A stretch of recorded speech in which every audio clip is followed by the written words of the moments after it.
Là, je crois qu'il y a un problème, mon chef. On voit par là.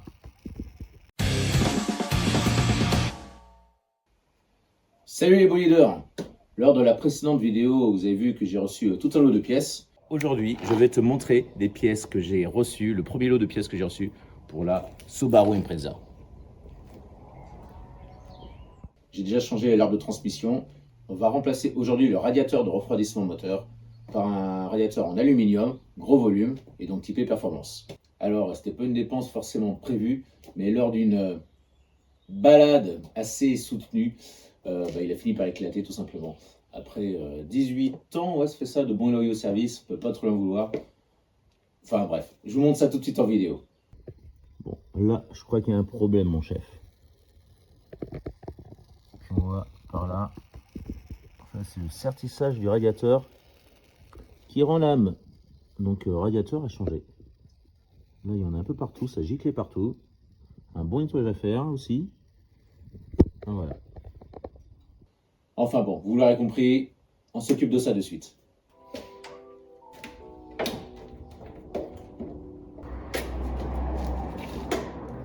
On commence par déposer l'arrivée d'air forcé.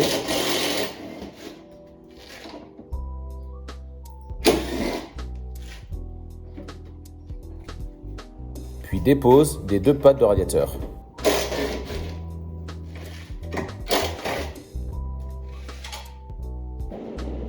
Levez l'auto pour accéder à la vis de vidange qui se trouve en bas à droite du radiateur. On peut y mettre un tuyau afin de ne pas en mettre partout. Pour au final se rendre compte que ça en met tout de même partout. On redescend la voiture pour enlever les deux bouchons du circuit de refroidissement afin que le liquide coule mieux.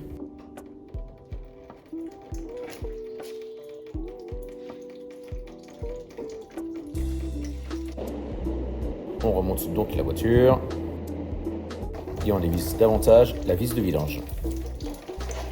Une fois le circuit vide, quand plus rien ne coule, on peut enlever la durite et enlever le collier de la durite inférieure.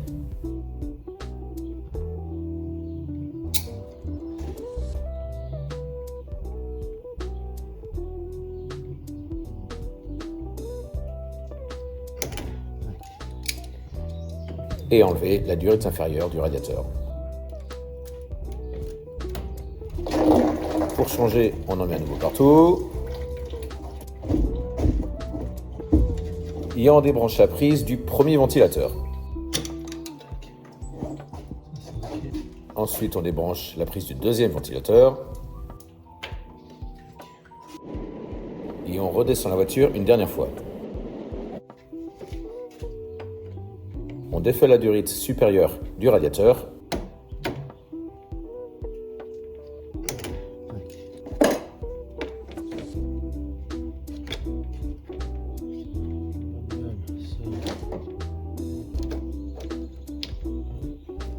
On enlève les deux petites durites en haut du radiateur.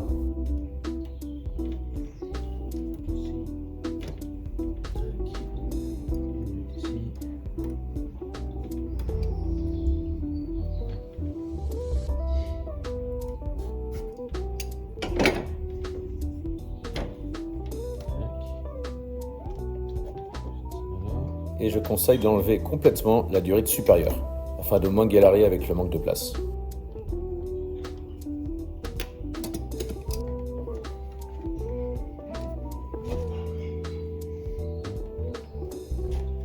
Et à présent, on peut lever le radiateur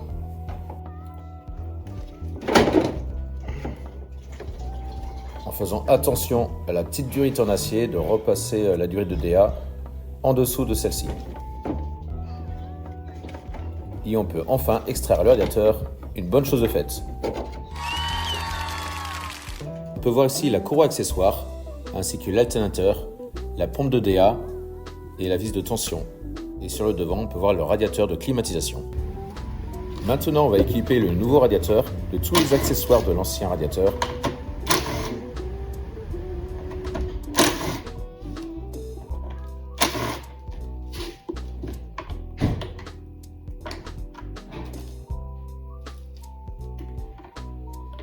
On commence donc par enlever les durites.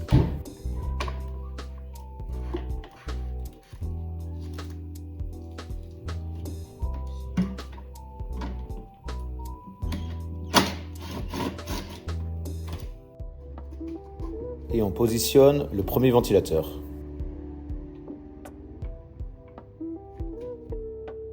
Et je me rends compte à ce moment-là que le ventilateur ne se positionne pas sur les fixations. Et du coup, pas le choix, on agrandit le trou pour pouvoir le positionner correctement.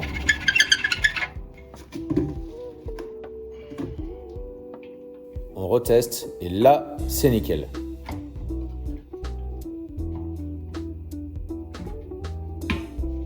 À présent, un coup de soufflette pour enlever tous les copeaux.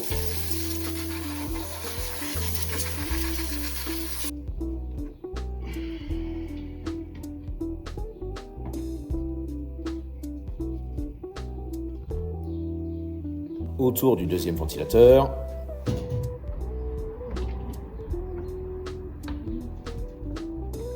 Là, ça tombe nickel.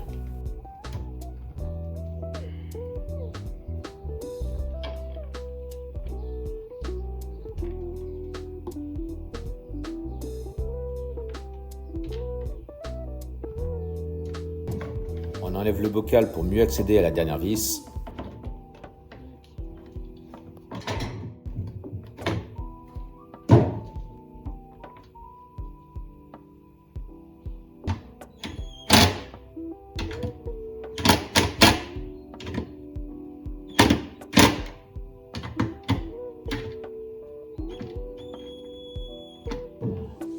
On remet le bocal.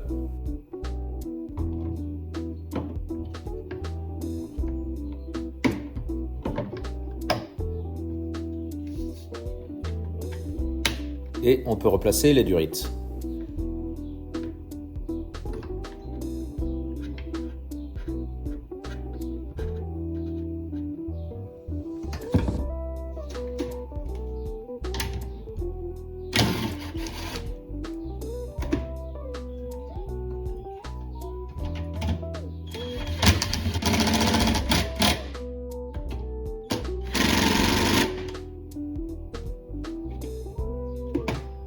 Encore de l'adaptation. La petite durite qui va sur le retour au niveau du bouchon n'est pas bonne. Il faut donc la changer.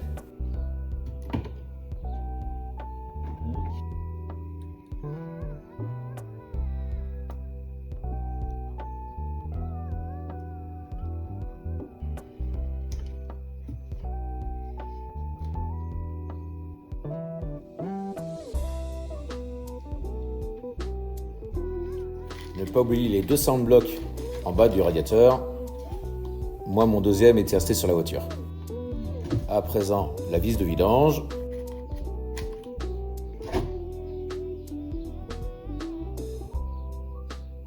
Et encore une troisième adaptation. La vis de vidange d'origine ne va pas sur le nouveau radiateur. J'ai donc pris une vis de vidange de Peugeot 205 que j'avais qui traînait, qui lui avait le bon pas, le bon filetage.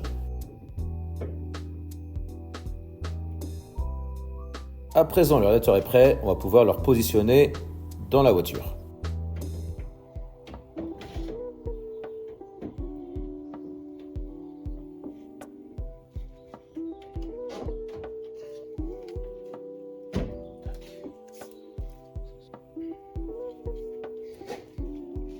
On replace correctement les durites et le bocal de direction assistée. Note pour plus tard, ici le cheminement n'est pas bon. Je m'en suis rendu compte que bien plus tard, la durite rigide doit passer sous la durite souple de direction assistée.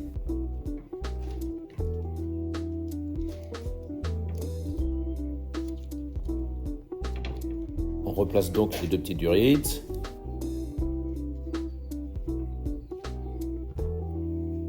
On remet les deux supports supérieurs de radiateur.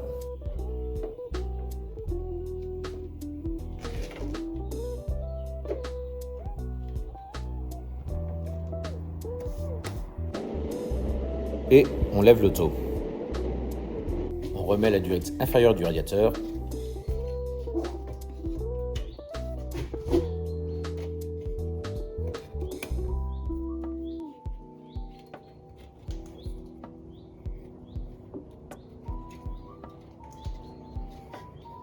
Et ensuite la prise du premier ventilateur et la prise du deuxième ventilateur. Et on redescend la voiture une dernière fois. On fixe les deux supports supérieurs. Ça permet en même temps de ramener le radiateur bien à sa place d'origine.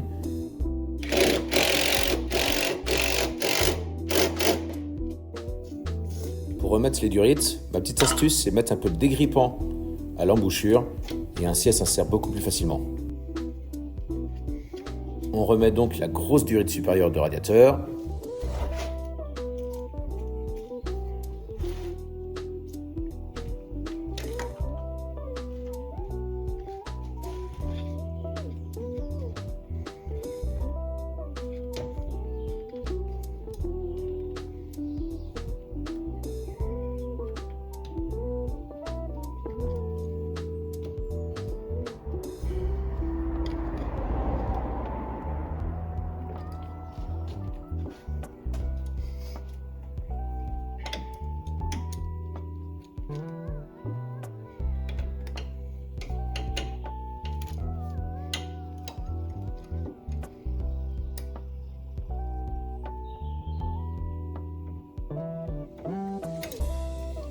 Les colliers aussi des petites durites.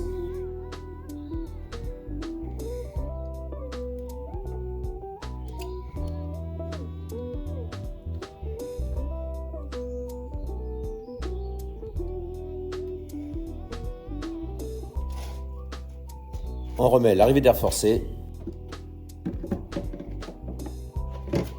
Et c'est à ce moment-là que je me rends compte que ça ne passe pas à cause du cheminement des durites. On voit bien, c'est bien ici que ça va pas. Et la patte ici qui est un petit peu tordue. On redéfait une durite.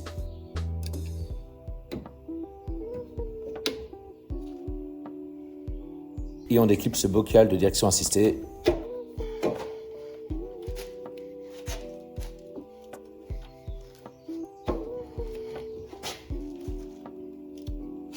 Et en forçant un peu, ça devrait passer.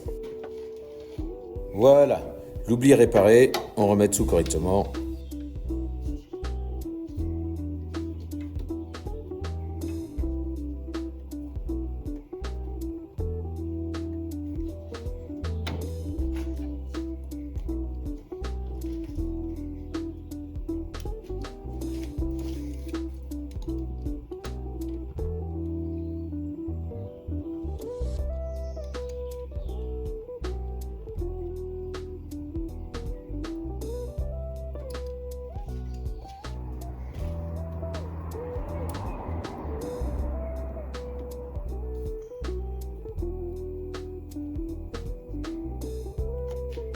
Et on peut donc finir par remettre l'arrivée d'air forcé.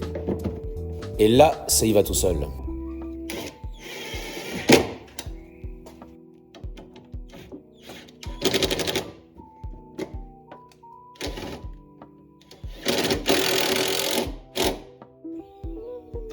À présent, on remplit le circuit de refroidissement. On commence par le radiateur.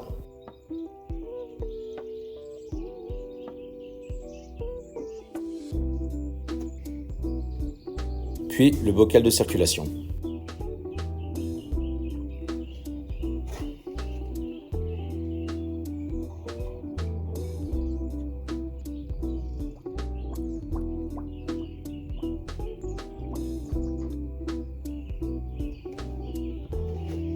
Et on finit par le bocal de trop-plein que l'on remplit uniquement par son trait maximum. Donc le radiateur est bien rempli, le bocal aussi ici est bien rempli. Lui est rempli jusqu'au full. À présent, on ferme le radiateur et on va pouvoir démarrer la voiture pour la faire purger et chauffer gentiment. Allez, je vous emmène avec moi. On est au volant de la Subaru. On démarre. Oula, la batterie elle est un peu faiblarde. Alors, chauffage, tac, chaud à fond. Ta. Ça ok. Et maintenant on va aller voir ce qui se passe au niveau du moteur. Les niveaux sont bons, lui il est juste en haut. il n'a pas bougé encore. On va attendre un peu gentiment que ça chauffe tout ça. A few moments later. Donc là, le niveau il est un petit peu descendu. Lui il est bon. On peut hésiter à appuyer sur la durite supérieure pour chasser un peu l'air du circuit. On va en remettre dedans.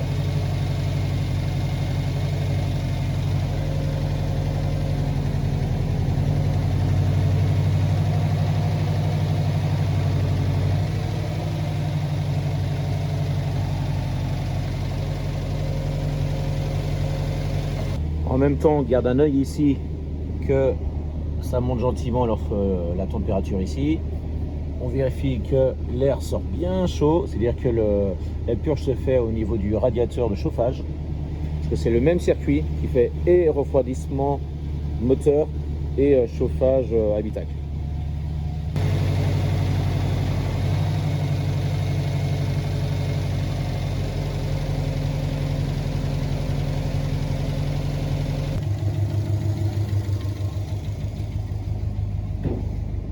Alors ici, l'air est bien chaud. Ici, on peut dire qu'elle est à température.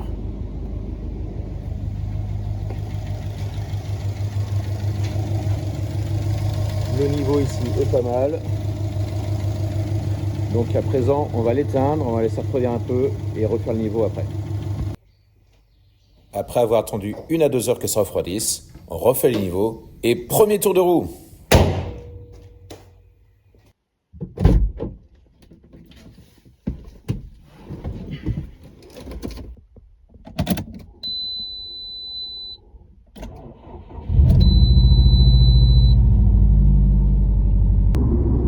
Elle monte en température tranquillement, tout se passe bien.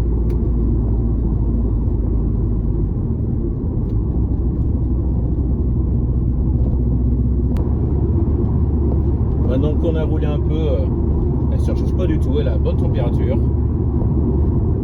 C'est nickel. Ça fait plaisir. On va pouvoir repartir sur une base propre, fiable. Ça c'est cool. S'il manque de liquide, d'où l'intérêt d'avoir rempli le petit bocal jaune à son maximum. S'il manque de liquide, en fait, ça va l'aspirer dans ce petit bocal par aspiration. S'il y en a trop, on serait là-bas, on rejeter. Donc, on fait notre petit tour, on rentre à la maison et on fera uniquement le niveau de ce petit bocal, justement.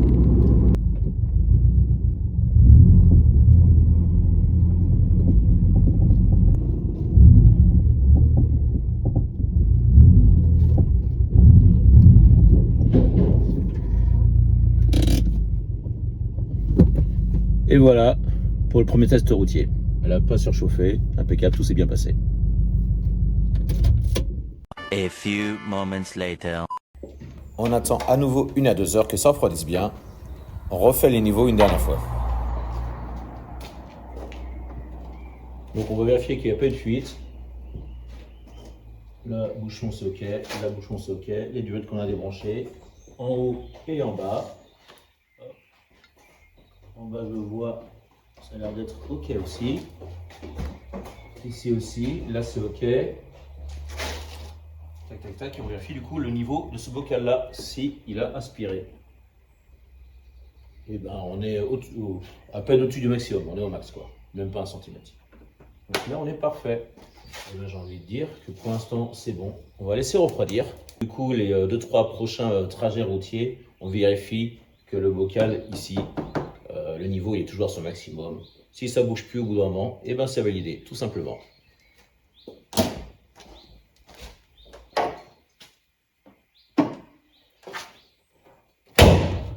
Encore un chantier de fait. C'est donc fini pour ce nouveau tuto mécanique. Si tu as des souhaits, des idées, n'hésite pas à me le dire en commentaire. Le prochain tuto, je l'attends avec impatience parce que ça va être le montage de l'aileron de STI. Et ça, j'ai hâte. Sur ce, à bientôt les boideurs pour de nouvelles aventures de boidage.